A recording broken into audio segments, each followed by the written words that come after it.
música y las artes plásticas registran con particular acento y expresividad las bases emocionales y estéticas que hacen posible o inducen los grandes cambios necesarios para las sociedades donde imperan las desigualdades e injusticias que las mantienen en la indigencia y reducen o limitan su capacidad creadora y su productividad en general. ¿Qué sería el formidable constructo intelectual de El Capital de Marx sin el correlato de innumerables producciones estéticas que al mismo tiempo o con anticipación denunciaban las miserias de las naciones en obras como Los Miserables y Nuestra Señora de París de Victor Hugo, David Copperfield, Oliver Twist y Grandes Esperanzas de Charles Dickens, las grandes novelas libertarias de León Tolstoy o los cuadros de miseria y lucha revolucionaria de Gustave Courbet y Giuseppe Perizza. En nuestra América sobran los testimonios artísticos de resistencia frente a todas las injusticias y los gritos de lucha para enfrentar a la opresión, la explotación y los crímenes, desde los héroes autóctonos hasta José Martí, los revolucionarios cubanos y las víctimas de nuestro propio pueblo, sacrificados por las dictaduras de todo pelo que han asolado nuestra tierra.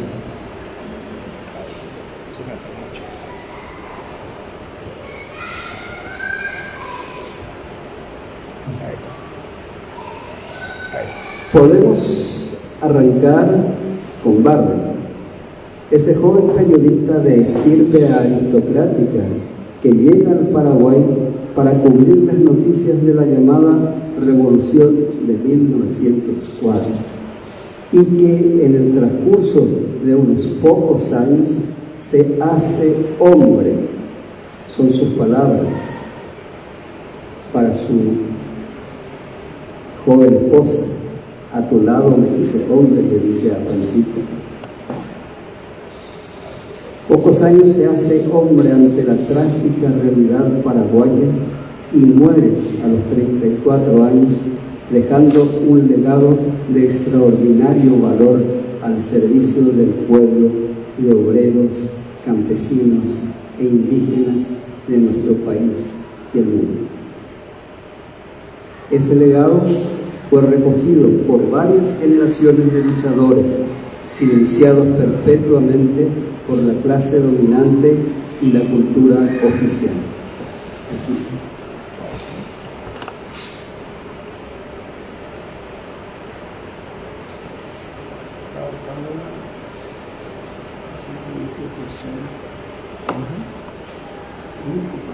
Se retrocede la imagen, no sé por qué. Esta imagen.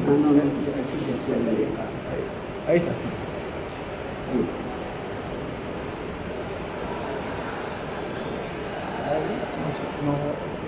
Ahí está. No sé por qué no pasa esto. ¿Vos entendés, Marta? No, ya sé que. Pero está apagado. Ahora no está apareciendo esa imagen. Sí. Ahí. Ahí está. Sí. Bueno, Pero esta No primera... aparece la imagen. No está No sé por qué. No sé por qué. Era eso que vos arreglaste una vez allá.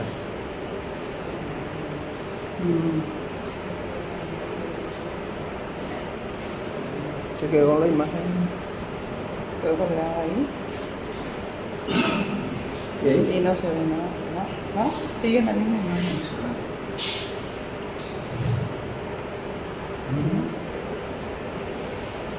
Nos está fallando la tecnología para pasar las imágenes. A ver. Sí. Ni Muchacho, con Marta. este ni con este. Parece que tampoco. Se quedó en el... Aquí pasa Y bueno, y hay que cerrar nomás todo y de vuelta. Sí. Es que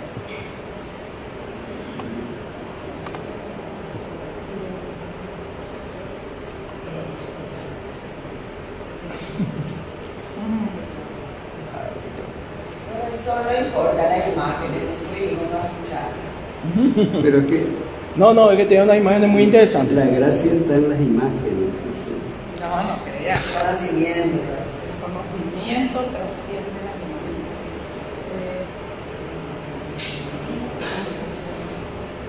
Parece como.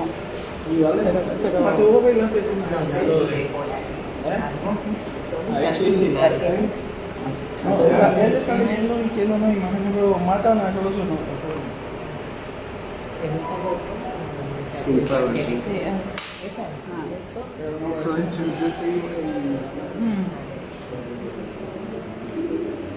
si ahí no responde, yo tengo ¿cómo se llama? El pendrive. Tiene un adaptador.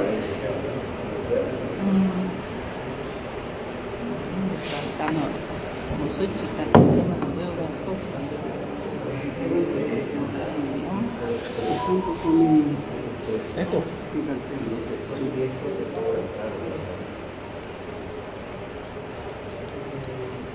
Sí, yo te recomendaría que Capitales de Dickens y de León Tolstoy. La imagen es del pintor Courbet, francés, que nos muestra la explotación brutal de que eran objeto los hombres de la época y durante mucho tiempo. Y este cuadro, muy elocuente también, de un pintor argentino, en este momento no recuerdo su nombre, un pintor argentino muy bueno, que muestra precisamente la situación en que se encontraban los obreros despedidos y sin trabajo.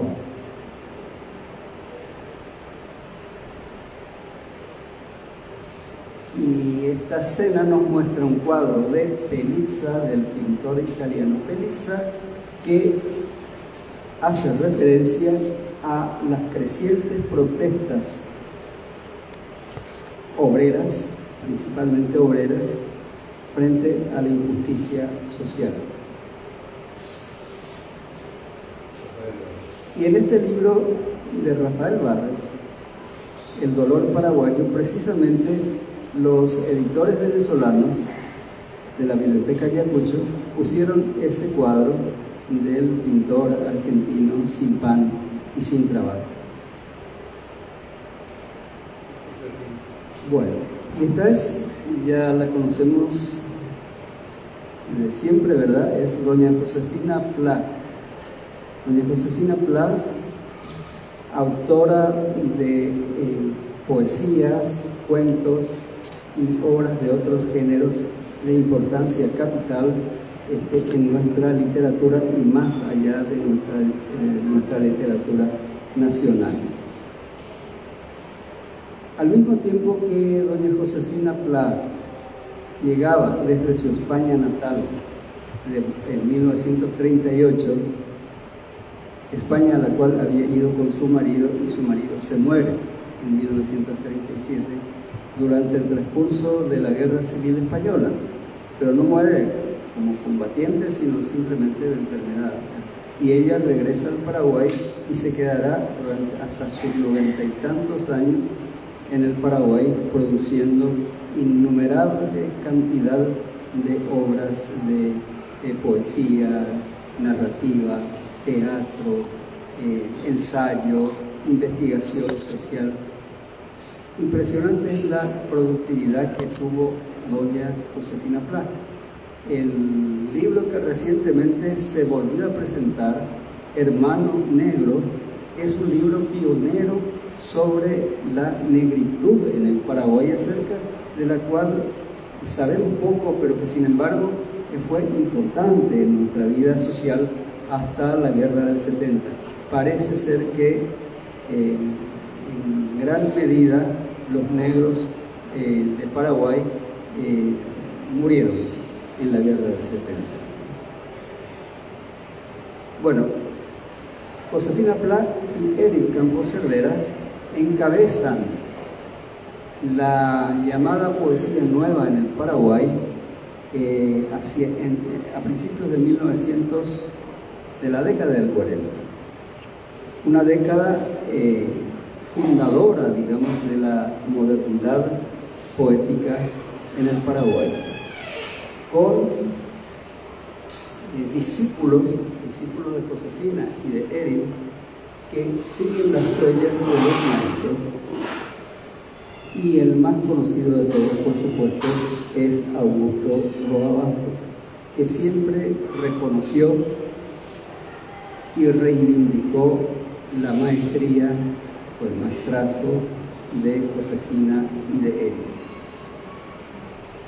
Eric fue un luchador también desde su juventud, como estudiante, y su primer exilio es de 1931, cuando son ametrallados frente al Palacio Presidencial los estudiantes, y varios políticos fueron deportados, entre ellos Natalio González, colorados, febreristas, que no eran todavía del Partido Febrerista, pero eran herederos de la Revolución de Febrero. Y se va a parar al exilio Eric Campos Cervera y regresa en 1936, casi al mismo tiempo que Josefina Pla llega también de regreso. Entonces, ahí es que ellos encabezan la renovación poética, la llamada poesía nueva en el Paraguay, con un discípulo de súper lujo, por decirlo de alguna manera, como Augusto Roa Bastos, que empieza a publicar, empieza su obra poética a principios del 40, y después, a raíz de la Guerra Civil de 1947, escribe los hermosísimos sonetos del destierro, que permanecieron sin publicarse hasta 1961. Los sonetos del destierro también fueron ninguneados durante mucho tiempo, hasta su publicación, y hasta hoy todavía no se le reconoce debidamente a Roa Bastos como un gran poeta, como el gran poeta que fue, ¿verdad? Pasa que en 1953, a raíz de la muerte de Eric Campos Cervera, él decide renunciar a la poesía, al ejercicio de la poesía, y en 1953 publica su libro El trueno de las horas, que dicho sea de paso aparece exactamente al mismo tiempo que el primer gran libro de cuentos de Juan Rulfo en México. Dos grandes libros de cuentos en las mismas fechas. Eric Campos Cervera, como les dije, muere en 1953. Y el shock que le produce a Roa hace que abandone el ejercicio de la poesía. No del todo, ojo, porque andando el tiempo, mi compañera Graciela Molinas y yo descubrimos que sí había seguido produciendo alguna poesía, ya con características un poco diferentes a las de los sonetos del destierro. Y recuperamos también esas poesías posteriores a los sonetos del destierro. Ahí tenemos una imagen del libro Ceniza Redimida, el único libro que Eric Campos Cervera vio publicado en vida. Los pocos poemas que quedaron inéditos fueron publicados posteriormente con el título de Hombre Secreto. Y ahí está Augusto Roa Bastos, en una foto que le tomaron los fotógrafos cubanos que vinieron con Fidel Castro, y ocasión en la cual Roa Bastos por fin pudo pisar tierra cubana, a pesar de haber sido deportado por Stroessner, supuestamente por haberse ido a Cuba, y era una tantas mentiras de la dictadura peronista. En 1974, Roa, que ya había publicado la novela Hijo de Hombre, publica Yo el Supremo, considerada una de las obras maestras, la obra maestra más importante de la literatura moderna. Y eso no lo estoy diciendo yo nomás, yo no comparto esa idea, pero grandes teóricos de la literatura dicen que la modernidad literaria comienza con Yo el Supremo, comienza con Dostoyevsky y culmina con Yo el Supremo. Este reconocimiento extraordinario de los teóricos y críticos literarios de la modernidad es una cosa que entre nosotros a veces lo ignoramos, ¿verdad? No lo tenemos en cuenta. Pero es que con Yo el Supremo, Roa Bastos se convierte en una figura fundamental de la modernidad literaria. Pero la literatura fue acompañada también por las artes plásticas, por los grandes artistas, como por ejemplo Olga Blinder, en estas imágenes que estamos viendo de mujeres también en situación precaria.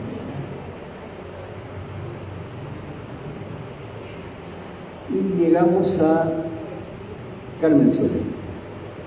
Carmen Soler fue una luchadora política de una gran valentía, muchas veces apresada, torturada ferozmente por la policía estronista. Carmen Soler permaneció también desconocida de nuestro público, de nuestros lectores en Paraguay, entre ellos yo mismo, porque no se permitía la publicación de sus poemas y de sus libros en Paraguay, a tal punto que ella misma no vio sino una pequeña parte de su poesía publicada en el exterior, no en Paraguay. Es el destino de los luchadores que no dan su brazo a torcer ni se inclinan ante los opresores autoritarios y criminales, no solo opresores autoritarios, criminales. Carmen Soler tiene publicadas sus poesías reunidas en una nueva edición hecha en Paraguay con un prólogo mío casual. Y vale la pena solamente mencionar un poema que en su brevedad tiene la fuerza, la extraordinaria fuerza de la gran poesía de Carmen Soler. Implacablemente. Un día sacudiremos todo, sacudiremos los huesos de los muertos, haremos hablar sus calaveras, desenterraremos sus hazañas, exhibiremos sus vergüenzas. Nadie crea que con matar destruye, porque sacudiremos todo implacablemente.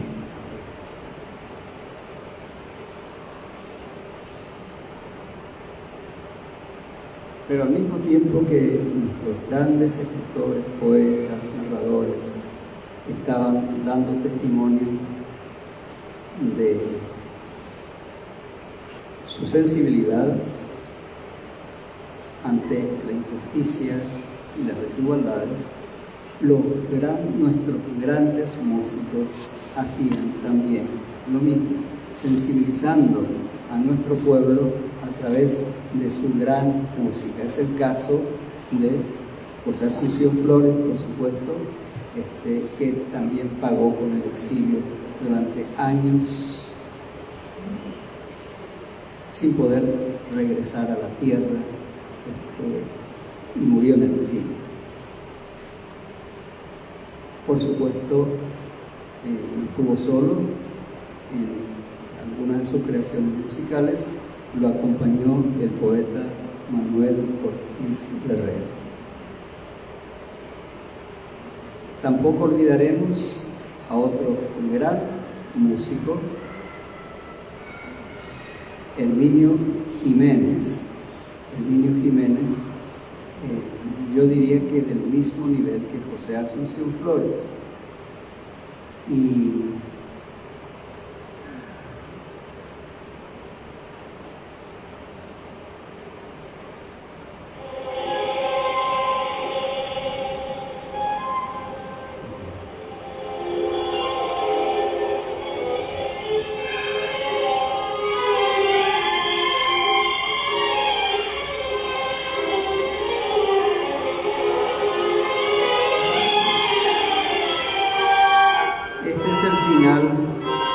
de una disertación deshilachada, desordenada, quizás sin rigor, pero vale la pena terminar con una de las músicas más bellas, una de las guaranas más bellas de Herminio Jiménez. Es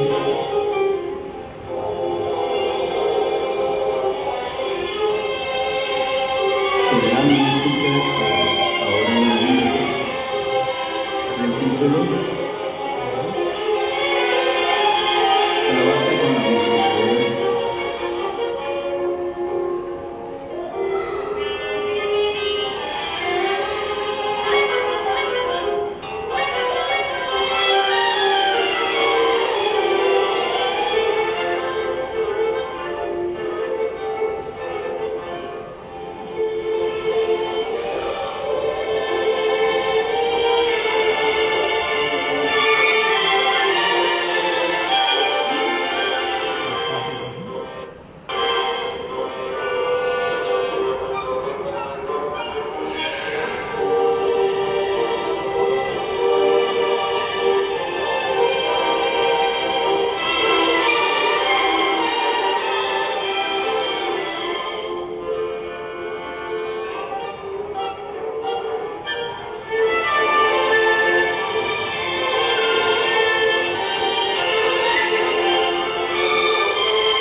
Termino con estas palabras.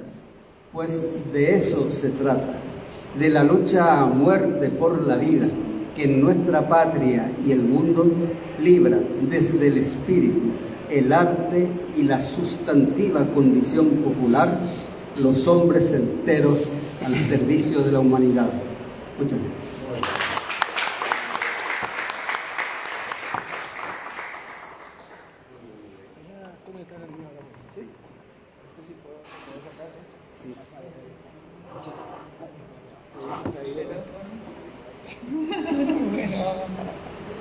Bueno, si alguien quiere intervenir ya ahora, porque esto es un conversatorio, o sea, sobre todo buscamos la participación de todos, solamente que breve, porque perdimos bastante tiempo, ¿verdad? Con algunos preparativos, entonces ya vamos a pasar enseguida a la exposición de Luis. Miguel Ángel, profesor, ¿qué nos puede decir el aporte de Livio Abramo en cuanto a una ideal? Sí.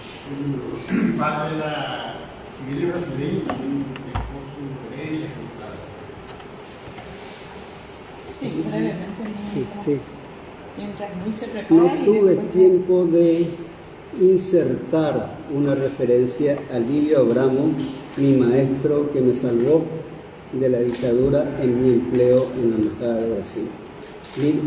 Ayer, en una exposición de Gustavo Rodríguez Cara, se le dedicó un sensible homenaje a Livio Abramo, y yo tuve la oportunidad de escribir un texto para esa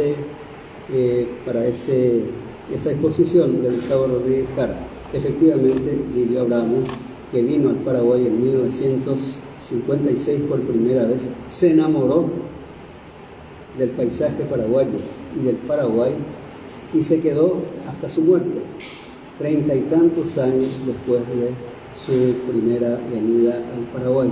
Livio Abramo, extraordinario artista reconocido plenamente en el Brasil, realizó gran parte de su obra en Paraguay con temas paraguayos, con un lenguaje de originalidad extraordinaria.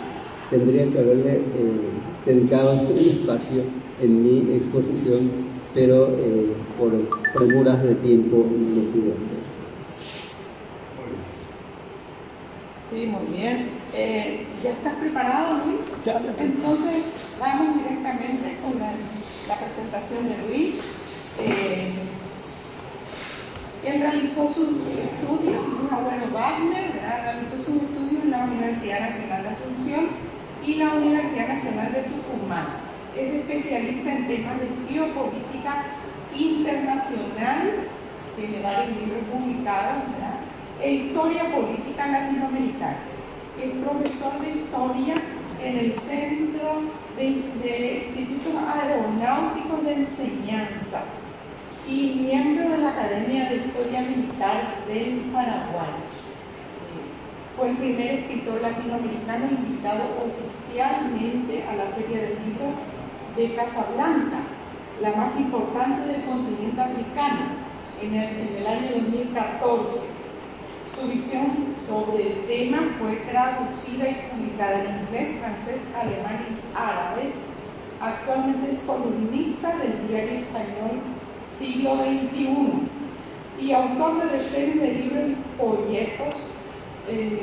Fue jefe también de redacción de prestigiosos semanarios nacionales e internacionales. Entre sus libros se destacan Fuego y cenizas de la memoria, El caso del senador Pueyrón, Las banderas de Mitre y Sahara marroquí más allá del Sahara occidental. Brevemente, entonces, para tener idea los méritos, en realidad nos quedamos muy cortos por el tiempo, pero realmente sería muy extenso presentar toda la experiencia y el conocimiento de Luis Agüero Wagner. Entonces, te paso el micrófono y preparen las preguntas tanto para Miguel Ángel como para Luis para conversar más tarde. Bueno, buenas noches. Un gusto estar aquí. Muchas gracias sobre todo a la doctora Marta Canese por invitarme a participar de un tema que me gusta. Siempre es lo más lindo cuando uno le invitan a hablar de algo que a uno le gusta. El tema de la historia, ¿se escucha? Tienes que poner así el micrófono. ¿Acá? Ahí. Es lindo cuando uno le invitan a hablar de algo que a uno le gusta. Eso es lo que decía, ¿verdad? Quiero agradecer la presencia de unos amigos que los quiero mencionar también acá, dos connotados referentes de las Fuerzas Armadas, de la institución de enseñanza de nuestra institución militar, acá el capitán de navío Benito Silvera, que es... Este parece que... Sí, si querés venir hacia adelante. Hola, el parlante parece que... No sé, parece que no... Todo está apagado. Hola, ¿se escuchaba, profesor? Sí.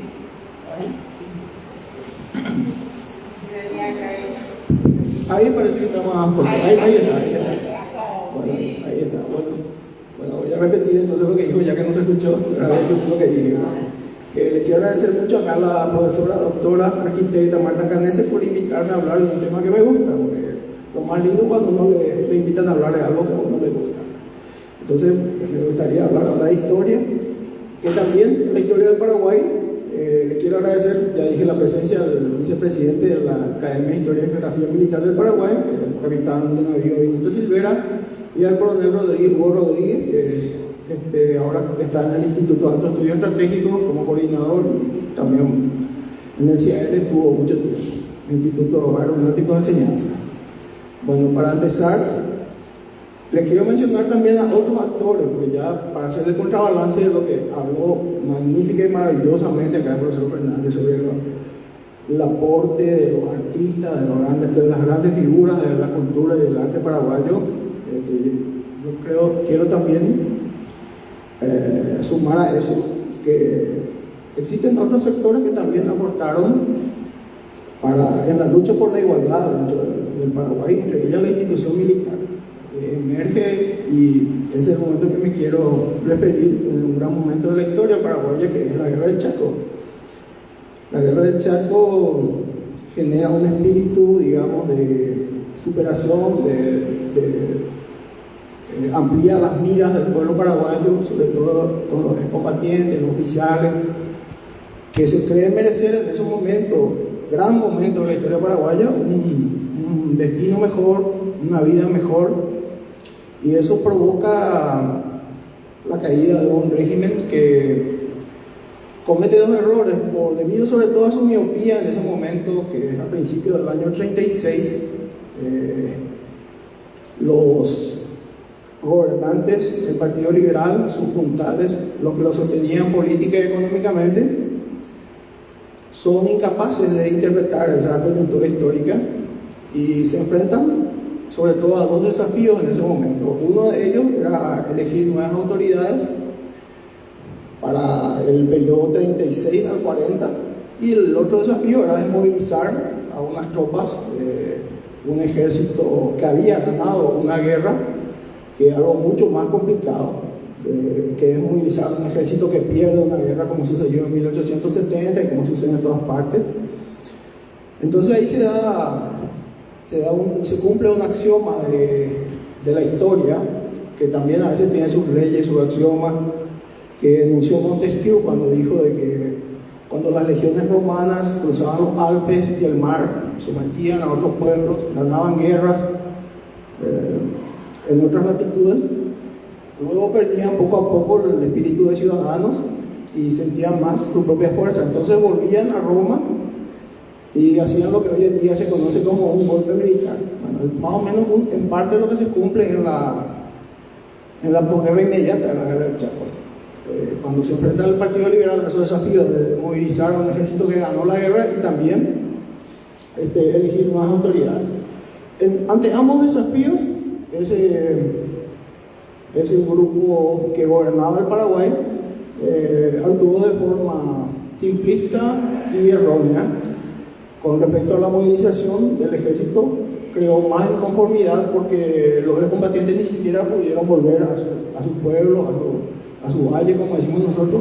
Andaban abandonados acá por el centro, porque ustedes ven que una de las primeras cosas que hacen los gobiernos actuales, por ejemplo, cuando viene una gran movilización de campesinos a Asunción, es pagarle el pasaje para librarse de ellos y que vuelvan.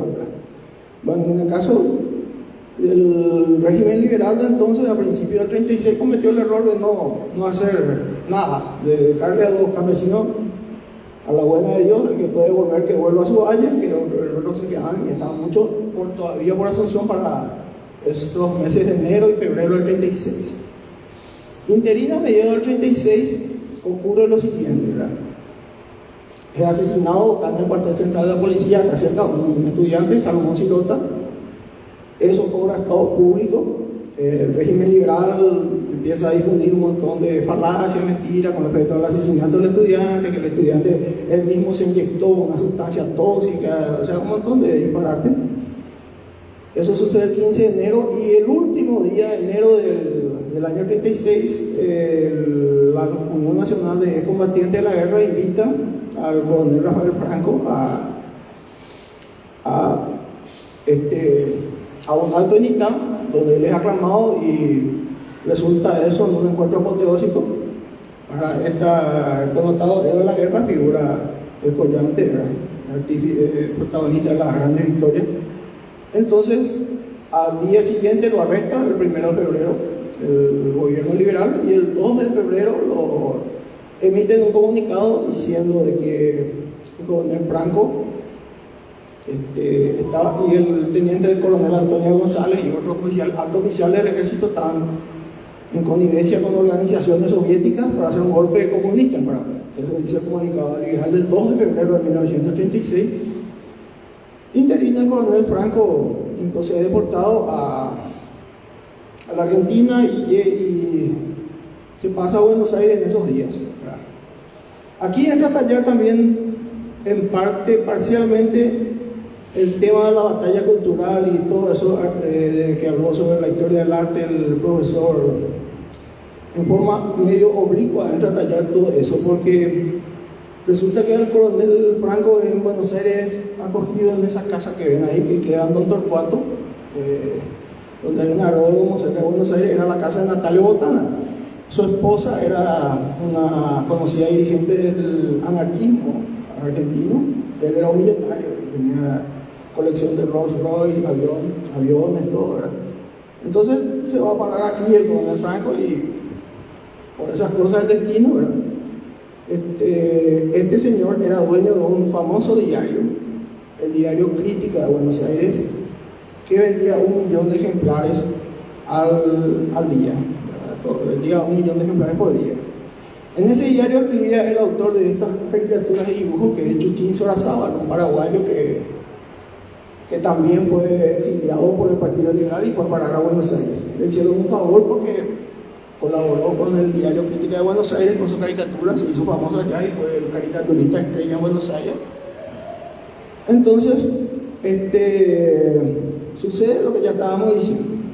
La conducción militar de la guerra había sido insatisfactoria, había generado molestias en varios altos jefes oficiales, entre ellos teniente coronel Federico Weinman Smith, que encabeza el golpe de Estado del 17 de febrero de 1936, que jamás pudo haber sido encabezado por Franco, que estaba en Don Torcuato.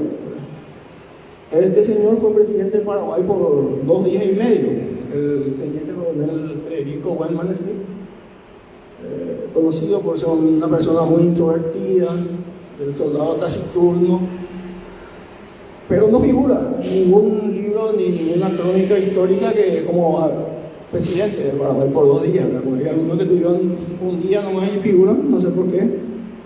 Este teniente coronel Federico Weinman Smith es olvidado por la historia.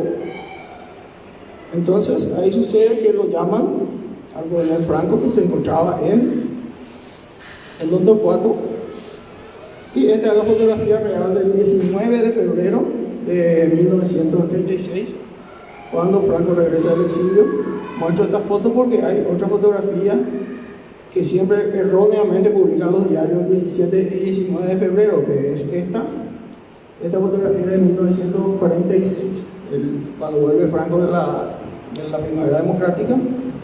Entonces, como siempre veo que esta es la foto que erróneamente publican los diarios y todo el periodismo nacional, cuando se conmemora o cuando mencionan eso, les muestro esta, que es la verdadera foto del teniente coronel Franco, el coronel Franco que viene con ese traje a la medida, que le dijo Botana: si te vas a ser presidente, te pago un traje. Se hizo un traje a la medida y volvió en el avión de Botana. Fue en el diario Crítica de Buenos Aires. Ahí tuvo mucho que ver la batalla cultural que desarrolló también este señor Sorazábal, que ya estaba también en Buenos Aires exiliado. Ahí ven una caricatura de José Tegullari, por ejemplo, que abre la caja que dice Partido Liberal, que aparecen unas marionetas ahí. Bueno, dentro de lo que estábamos hablando, el tema de la tetralogía de Ayala, está leyendo el manual del perfecto soltero, la caricatura de Chichi. Con respecto al tema de la historia, ¿verdad?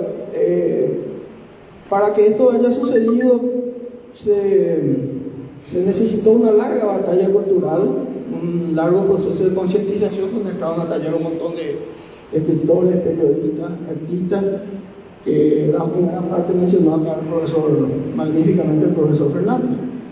Esto es el panteón ya que estamos hablando de cómo la historia del Paraguay es una herramienta igualitaria en la sociedad. Esto está relacionado porque este es el Panteón de los Héroes que se inaugura en ese periodo, en el año 36. Ahí está el Panteón de los Héroes que ahora inclusive tenía esa camisa que ahora ya desapareció. Todo eso sucede en enero de 1936. Durante el año 1936 se inicia entonces un proceso de remodelación de la cultura y cambia la interpretación de la historia paraguaya. O sea, se produce eso que menciona el famoso decreto, un fenómeno moral que debe tener su etapa propia. Entonces, como que se invierten los valores de la cultura legionaria a la cultura nacionalista. El militarismo, algunos critican, por ejemplo, el militarismo, pero es un proceso natural. Incluso esos errores cometidos fueron cometidos siempre y sucedieron en todos los países al terminar una guerra.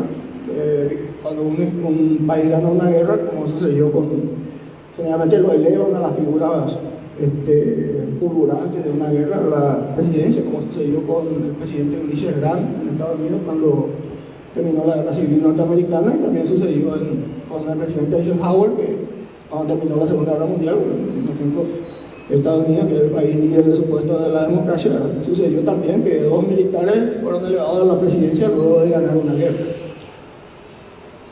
Esto, les quiero mostrar otra cosa. Con respecto a acá pueden ver que la acusación de comunista en Paraguay es muy vieja y fue utilizada también contra esas figuras militares que habían ganado prestigio en el Chaco, como el coronel Franco, y él tuvo que desmentir eso.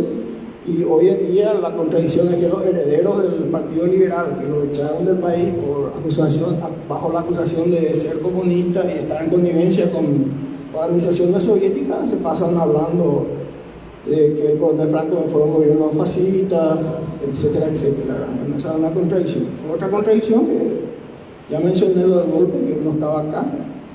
Entonces empieza un proceso de transformación de la cultura paraguaya a través de varios decretos. Es el gran momento, ya dije, la historia paraguaya y también de la cultura en ese momento emerge a través de esa corriente que se crea al amparo de ese gobierno.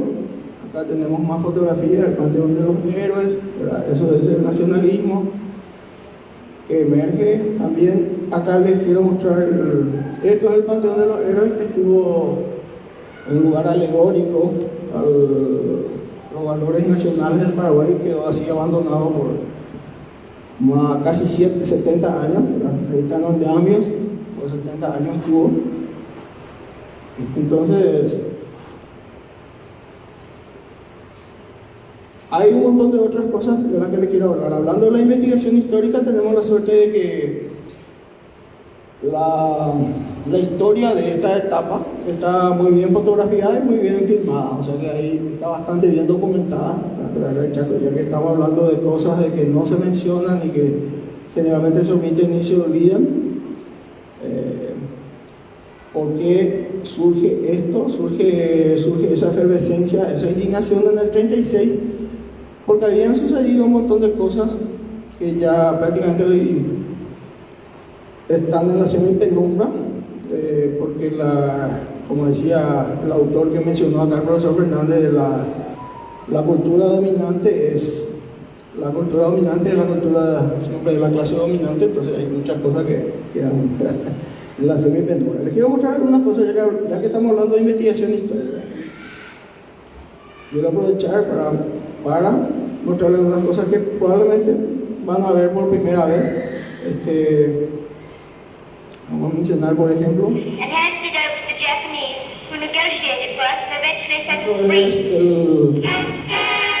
prensa internacional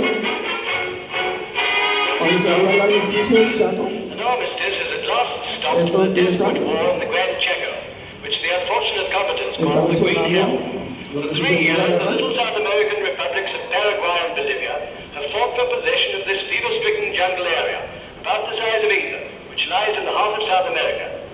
Paraguay was outnumbered 4-1 in manpower, and her troops started the war not only without boots, but almost without arms. Bolivia's difficulty was transport. Her army mainly consisted of Indians from the mountains, unused to the swampy jungle. Here is a general in council with his officers. Durante esta guerra aparece esta figura, que es el senador de Luisiana, Huey Long. Ahí está en la tapa del New York Times el 9 de septiembre de 1935. Estaba con vida aún, va a fallecer en las primeras horas del día siguiente. Todas estas cosas trascendieron y se fueron conocidas acá en Paraguay, pero posteriormente quedaron, como ya le dije, en la semipenumbra. Esta persona fue asesinada posteriormente por sus denuncias. Entonces, todo eso genera la indignación y hoy en día, por ejemplo, ya que hablamos de investigación histórica, temas que están en la penumbra, les quiero mostrar que sí había intereses norteamericanos, como se denunció en la guerra del Chaco, por un simple videíto que es este. En Buenos Aires, el Congreso de Buenos Aires, y acá tienen al presidente Franklin Delano Roosevelt de Estados Unidos inaugurando la Conferencia de la Paz del Chaco, que mucha gente ignora, pues yo desmiente que no haya habido intereses norteamericanos. Además, este presidente de Estados Unidos vino y perdió a esta persona que era su principal guardaespaldas en Buenos Aires, falleció en un episodio ahí dice, el 1 de diciembre de 1986, el mismo día que ese video sale el presidente de Estados Unidos hablando. Esta persona en Buenos Aires falleció en un raro episodio, así como producto de investigación de historia. Este es un mayor en esas mismas fechas, un mayor del ejército argentino que en esas mismas fechas arrestado, enviado a Ushuaia por una denuncia de Torreani Viera, el agregado militar de la embajada paraguaya. Después se inicia un raro proceso, lo acusan de traidor a la patria, pero él era argentino, no sé a qué patria pudo haber traicionado participando en la guerra entre Paraguay y Bolivia. Tendría que haber sido traidor, lógicamente algún argentino o algún paraguayo, un paraguayo o boliviano, no un argentino, obviamente. Vamos a mostrar unas cosas. ¿Vale? Ahí quiero demostrarles que aparece esta persona con el presidente Roosevelt que está acá. Es el guardaespaldas que murió en Buenos Aires, para demostrarles que era una de las personas mayor confianza. Eso para que la gente vaya nomás enterándose de algunas cosas en la semi-penumbra que hay con respecto a todo lo que sucedió durante y después de la guerra del Chaco. Ahí aparece ayudándole a caminar al presidente Roosevelt, que no quería que se sepa que él tenía ese problema de movilidad. Y ahí desaparece. Esa persona queda a cargo, ¿verdad?, de las investigaciones históricas, los historiadores, los investigadores, averiguar más al respecto, porque está todo, ya les dije, bien documentado y fotografiado, todo lo que sucedió en este siglo XX y todo lo que nos afectó a nosotros los paraguayos. Bueno, no quiero extenderme tanto, pero ya creo que con eso hablé un poquito de cómo fue el proceso por el cual la historia del Paraguay empezó a comprenderse mejor y se dijo realmente en ese momento, en ese tiempo, un montón de cosas que después dejaron de mencionarse. Y yo le felicito sobre todo a la directora acá del conservatorio, la arquitecta Canesa, porque este es el lugar donde hay que debatir estos temas, ¿verdad? Este es un tema que tiene que insertarse en el debate en una casa de estudio, en la universidad, y no estar ahí en las redes sociales, pues, no, amigo, ¿verdad? Muchas gracias, Marta, y muchas gracias por participar.